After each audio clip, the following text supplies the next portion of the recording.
Hey, what's going on everyone? Welcome back to another video on the channel. Hi, hello, how's it going? My name is Daniel, aka d.rey, also known as Grandmaster d.rey. Today is another special day. Today is going to be the second draft league on Showdown that we're doing prior to doing any Wi-Fi leagues. This is going to be a draft recap for the United Pokemon Organization, the UPO, that I was invited to by my good friend Silver. He's a good guy. I believe that this is also co-owned by Kurt, but Silver is the one who invited me, so shout out to you, my man. I appreciate you so much. So yeah, this is going to be explaining what we got, why we got it, what our thought process was, just like how it was before. This is going to be for the UPO though. Guys, I'm sorry if I look kind of grubby. Today's Friday, the day after Thanksgiving. Last night we went Black Friday shopping and it was a doozy. People get crazy on Black Friday. Now I'm exhausted. Got my all-nighter mug because coffee's a thing. I've been smashing liftoffs. Guys, so you guys see me branded all the time. If you guys don't know, I'm an Herbalife distributor. I'm a wellness coach. I help people get healthy through nutrition, making better choices, finding better habits, and adjusting the nutrition plans and the nutrition intake to help them get towards their goals. If any of you guys are interested in anything like that, please hit me up. My email's gonna be down in the description below, and I'll definitely help you out. So, back on topic, the UPO, this draft, how does it work? So, we're gonna it's kind of like a standard draft, but at the same time, it is on points. So you have to fill a specific tier requirement, right? You have to have one tier 1, you have to have one tier 2, 2 tier 3s, a tier 4, a tier 5, and you get 5 free slots. And the 5 free slots have to go within the 1100 points. You have 1100 points total to spend. You have to fill your requirements, and you have to have a full roster of 10, I believe, right? Of 10 Pokemon minimum. So we can't just get anything that's broken. We can't just fill whatever we want. So with that being said, where was I? In the middle of the draft, which kind of sucks. If anyone's ever played fantasy football, if anyone's ever played draft league format before, 6 is kind of tough because you can't really, it's hard to gauge what you're going to be in, where you're going to be, how you're going to be. 6 is very in the middle. Obviously it's in the middle. So it's hard to you got to kind of pick whatever comes to you, whatever is best available, and hope that the synergy pretty much applies without getting sniped. So first overall, what did I take? At the 6th pick, Excadrill. Excadrill is broken in this generation. Excadrill had its rapid spin buffed, 50 base power, plus 1 speed. Obviously it gives it like a choice scarf thing, so if you have Mold Breaker and you rapid spin, you get a plus 1 speed. You can outspeed a lot of stuff. Hit it with a bunch of stuff with Mold Breaker. They're levitated like Rotom Wash, so that's really great. You get Sand Rush, you get Sand Force. So, spoilers, there's going to be a little bit of a theme here. So Excadrill was just too good to pass up. Ground Steel typing. This thing is super high sky high attack, super high attack power, 135 base attack, 110 HP, 88 in speed, so plus 1 on speed is pretty good at a jolly nature. And also when it's under sand. So everybody knows what Excadrill does, I had to pick it up. Second mon on the team we picked up was Rotom Wash. Rotom Wash was here to cover all the weaknesses, or the majority of the weaknesses that we get from Excadrill. Rotom is a electric and water type with levitate, so it's immune to ground types, and Excadrill does not like ground types. It's a water type, therefore it can sponge up all the fire type attacks. Also it is water itself, so it doesn't care too much for other water type attacks, although it is neutral. So this thing basically is here as a defensive pivot for Excadrill. Volt Switch is the start to the first half of my Volt Turn core. I can Will-O-Wisp stuff, Pain Split. Unfortunately, at this stage in the generation, it doesn't get Defog. They took Defog away from Rotom, which kind of sucks, but this thing is still really, really good. It can be a great choice scarfer, so I can catch things off guard. This can be a good check to a Dragapult, so that's going to be something that we're going to be keeping in mind. So Rotom is just a super great mon. So this was on the second round, right? So this is my tier 2. Excadrill is my tier 1, Rotom Wash is my tier 2. With our next pick, in round 3, we picked up our tier 3. My first Generation 8 mon of the team, we have Appleton. Appleton, on paper, looks really good. This is a Dragon Grass type, right? And it's super, super bulky. Appleton is one of 2 split evolutions. from Applin. So Appleton is the one, and then Flapple is the other. Flapple is a little more of an offensive Pokemon. This is more of a defensive Pokemon. It's got 110 base HP and 100 special attack, with both 80s in defense and special defense. So this thing's really, really bulky. It does get a lot of really key resistances, obviously because it's a dragon. Water, electric, grass. The water resistance is going to be there for Excadrill. I need that for Excadrill. It's also it's a resist for ground, so now I have an immunity to ground types and I have a resistant to ground types. Unfortunately, it does have a 4 times weakness to ice, but then I have Rotom, so I can sponge that up. Ice is not affected, or it's Rotom resists ice, so there's that. It's weak to fairy and it's weak to dragon. Excadrill can semi-help with that. We don't necessarily want to switch in on stuff like that because Excadrill is more of an offensive Pokemon, but that's still something to keep in mind. But at the same time, it does get a couple really good abilities. Applin gets Ripen, Gluttony, and Thick Fat. The 2 to stand out are Ripen, which is a brand new move. I should read you guys the description of what this is. It says doubles the effect of berries, right? So this is important for why? Why is this important? Because the pinch berries, they used to be 50%. Ripen actually doubles that and goes to 66%. Recovery. So it basically goes back to the generation prior with a little bit more. So I have Papa berries, Figgy berries, all of those will have 66% recovery instead of 33. So that's huge. Gluttony is going to make it now officially resist fire types when it's still a grass type, which is really, really great. And then it brings that ice type weakness from 4 times to 2 times. And it gets really great coverage. This thing has this new move also. It's called Apple Acid. Apple Acid it lowers the target's special defense. So if I make this super bulky on the defensive side, not necessarily offensive, Apple Acid, if I continue to spam it, then it'll bring down my opponent's special defense and become stronger every single time. Almost like Miltank-ish from Whitney, right? Shout out to Whitney.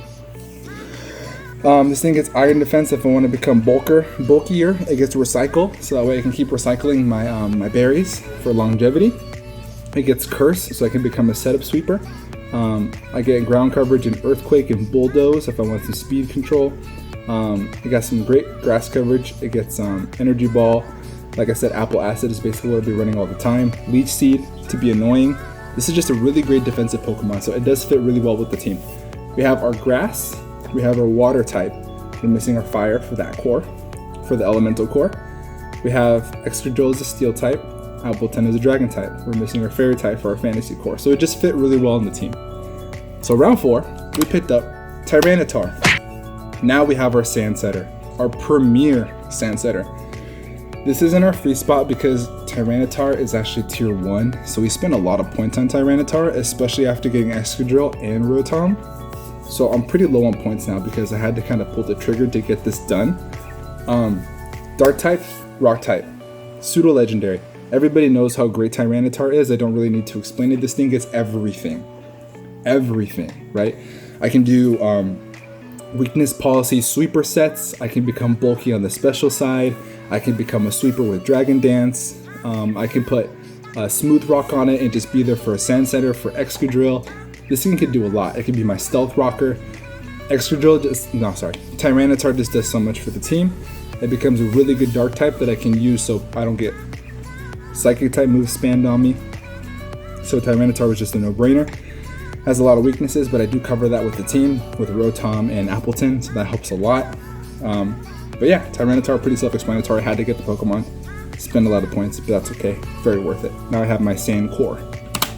Next mon on the team is Togekiss. Now, Togekiss is there for 2 main reasons. Number 1, it gives me my Fairy type. So now I have a Fairy Dragon Steel core. I got my Fantasy core. It's a flying type, which means that it 4 times resists fighting, which is huge for Excadrill and for Tyranitar. Also, it is immune to ground types. I got another ground type immunity. So it covers really, really big weaknesses that I have for the team. Thunder Wave, Serene Grace, Air Slash. Paraflinches are always going to be prime. It's kind of a douche thing to do, but I love to do it because it's just so good. It's hard to counter it. Togekiss just does great stuff. So this is here to basically fill up some holes and also become a threat depending on the speed tier of my opponent. That's why Togekiss is here. We're going into round number 6. I picked up Corsola, the Galarian Corsola, baby Corsola. Why? Because this thing is super broken. Galarian Corsola has adjusted to being a pure ghost type, and it also gets really great moves.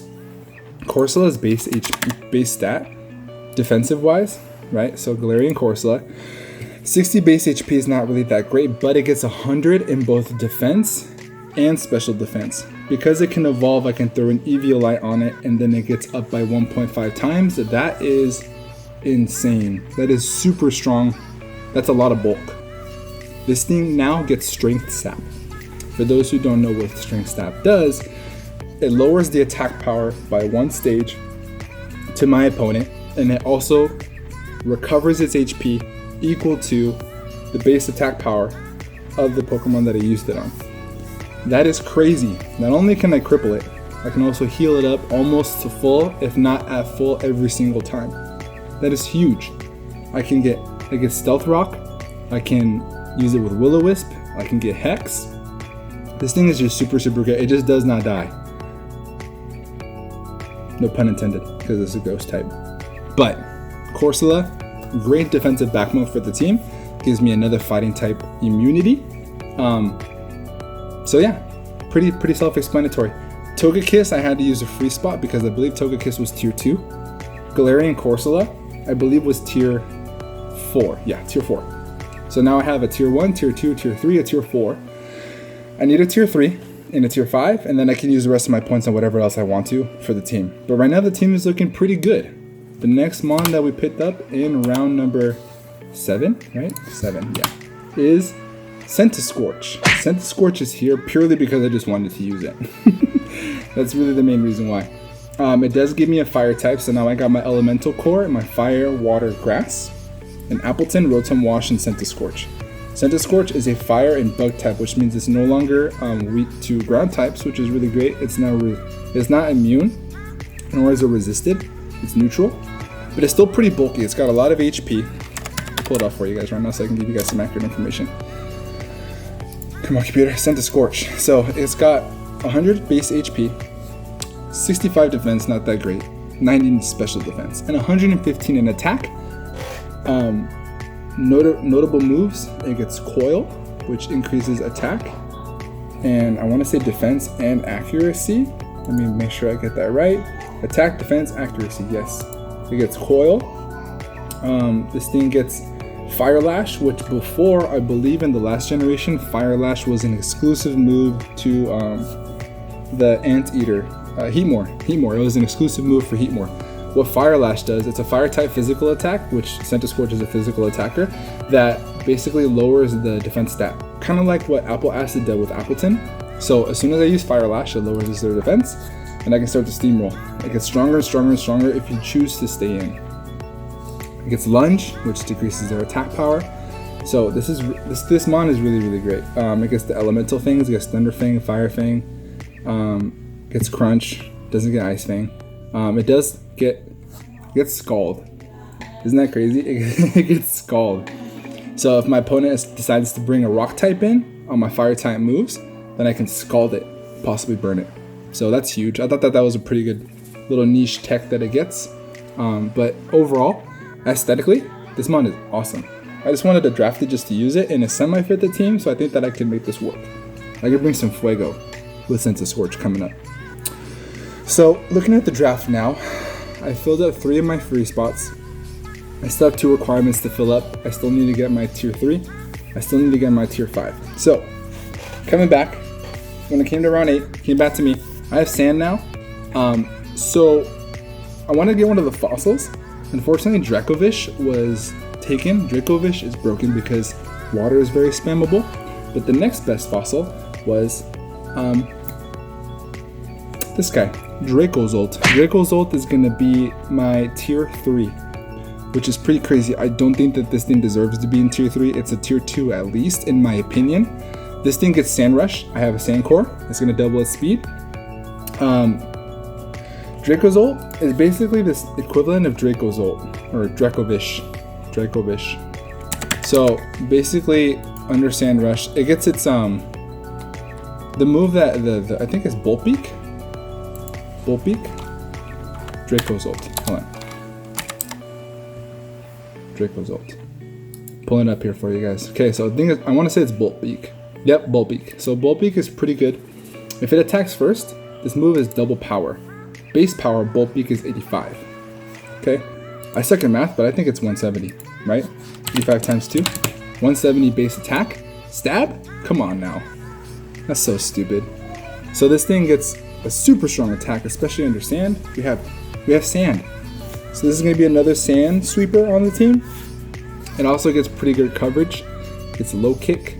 Gets earthquake.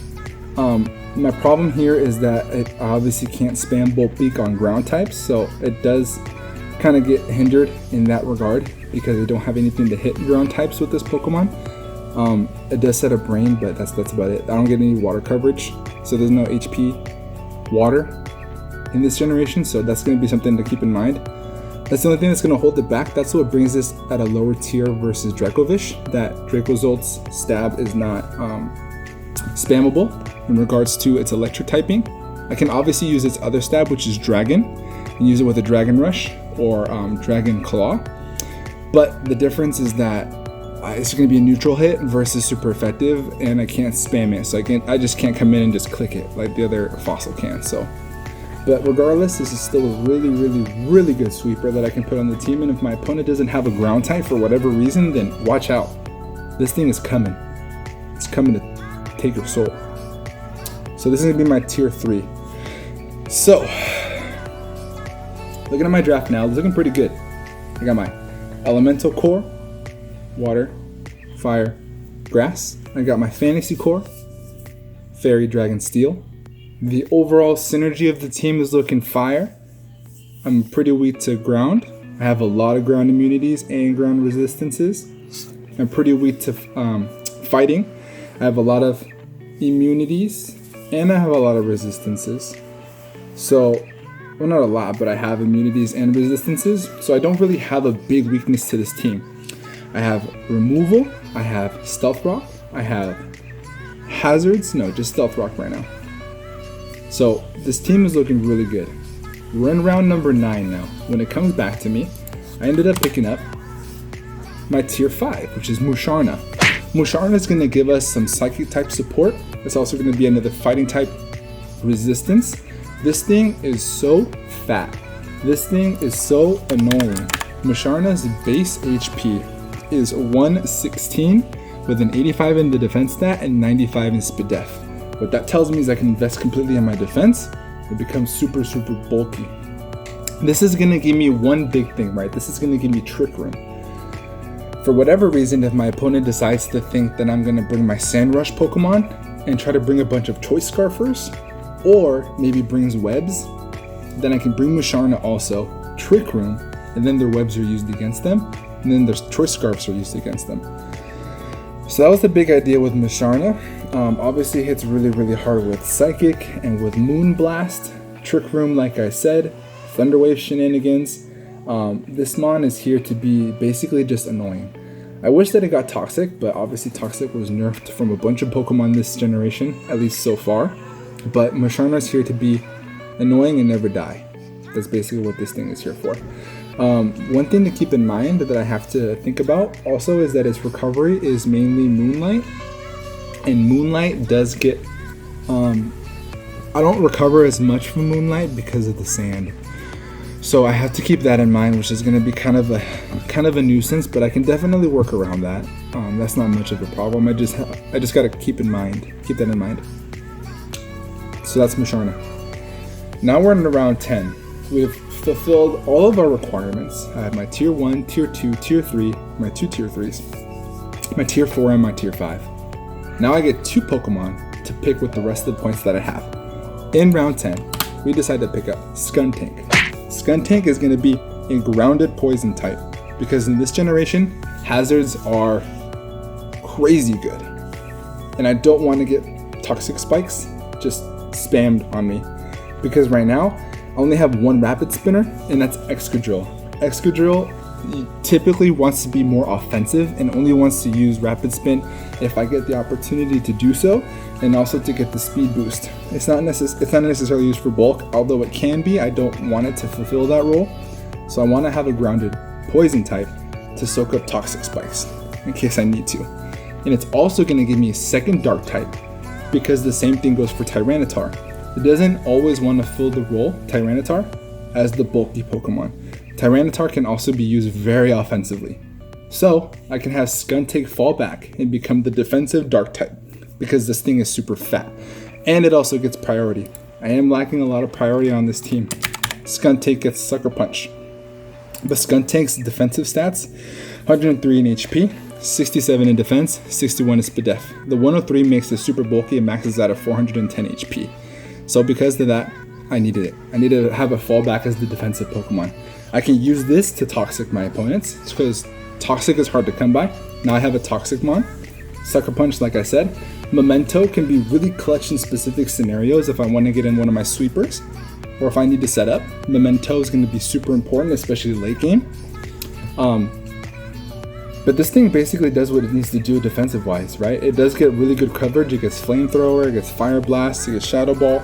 On the physical side, it gets Play Rough, Iron Tail, Crunch, I think I said Flamethrower. But yeah, this is basically here to be the defensive backbone as a dark type wise, right? If my opponent has a really good offensive Psychic type, I don't want Tyranitar to fill that role, because all they have to do is just put a fighting type move on it, and then Tyranitar will just die.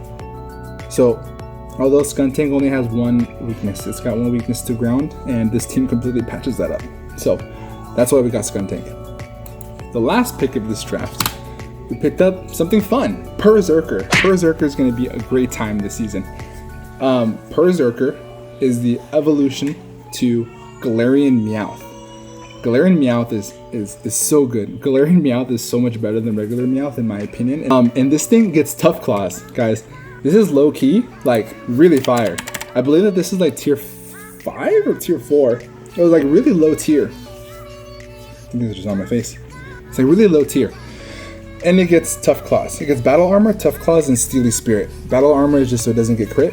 Steely Spirit powers up ally moves. So that's a doubles move. Tough Claws is the reason why I drafted it.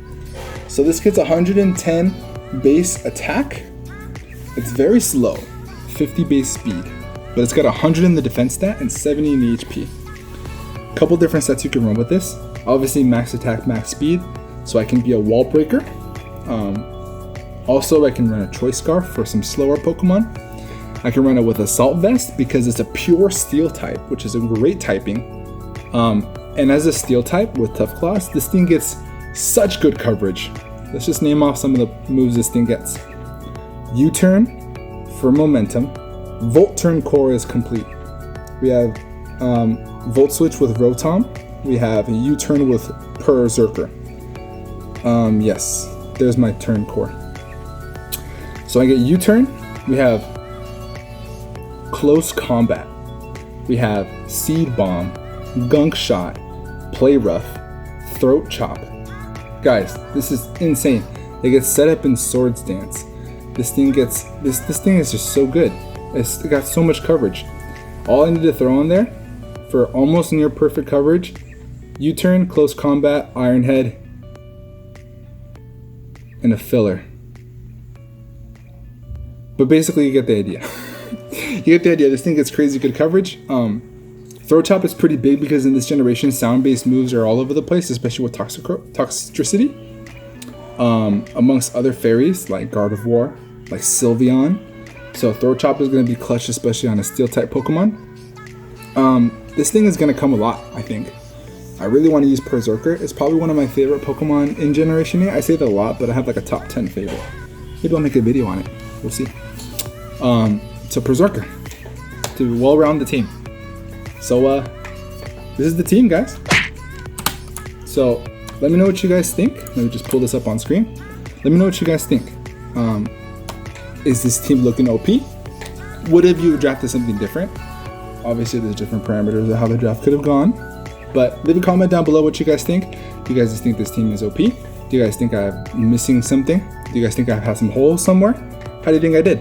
I haven't made any adjustments, any transactions. I think this team is good the way it is. As the season progresses, I probably will make some adjustments, but as of right now, I think that this team is looking solid.